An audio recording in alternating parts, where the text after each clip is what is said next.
You are listening to Reels Movie Podcast. I am your host, Z, and before I get into this review, let me remind you to subscribe to the channel, hit that thumbs up button, leave a comment below, hit that bell for notifications, and you'll never miss a future episode. So I'm starting a new special week today. It's Toy Story Week. I'll be reviewing all the movies of the Toy Story franchise. All leads up to the release of Toy Story 4 that comes out this coming Friday. You'll see that review on Thursday.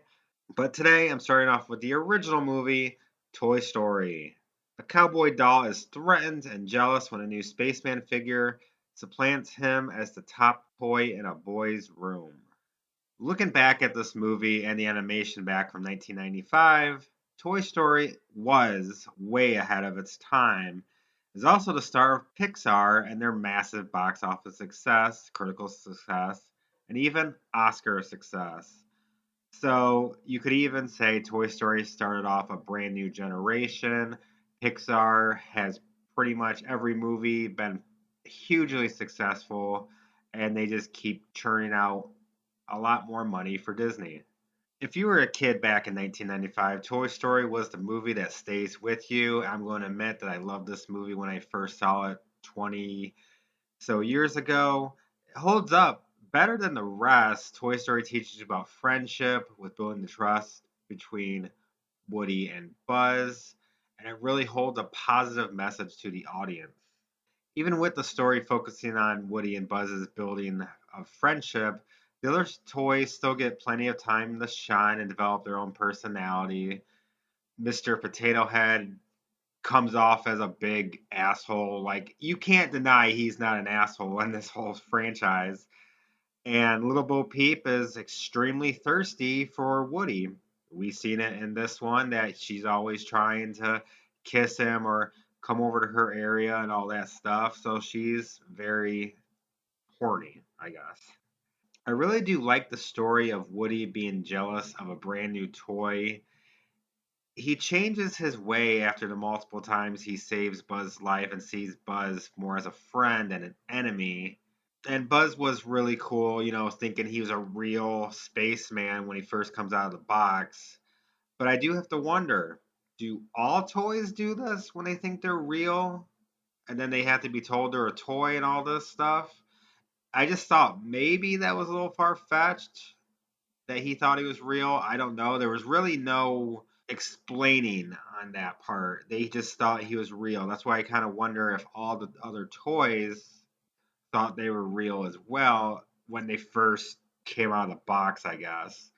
It's just something I really wonder about all that, which obviously we're probably not going to get any explanation about that because Buzz will be the first one we see on that aspect.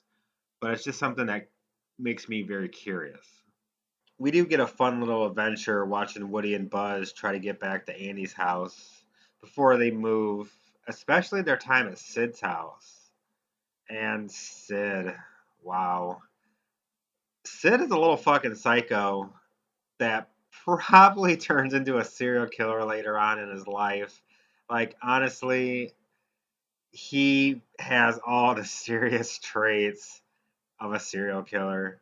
And when Woody and the destroyed toys that Sid pretty much, I don't know, combined different toys together, reveal themselves, like with the talking and the very, very creepy visual that they get. You had some burned up army men coming out of the sand.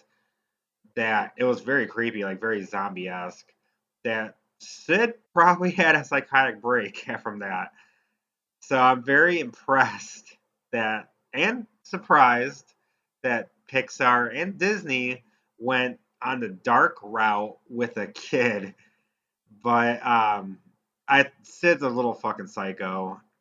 And it was just really cool seeing that whole adventure from Pizza Planet to Sid's house back to and then getting into Annie's car while they were driving away.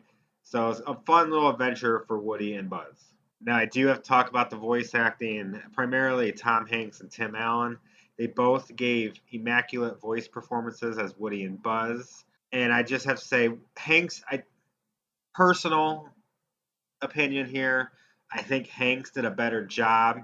he didn't just give his own voice to the character of Woody, he really gave a performance with it that it made Woody like a real person, and like you care more so for Woody than pretty much any other characters because Woody has a really good heart, and they picked a perfect actor for that voice, which is Tom Hanks, because everybody loves Tom Hanks.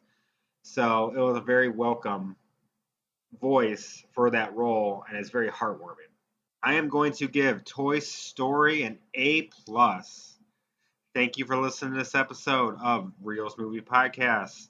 If you like this episode, hit that thumbs up button, drop a comment below, subscribe to the channel, hit that bell for notifications, and I'll see you later.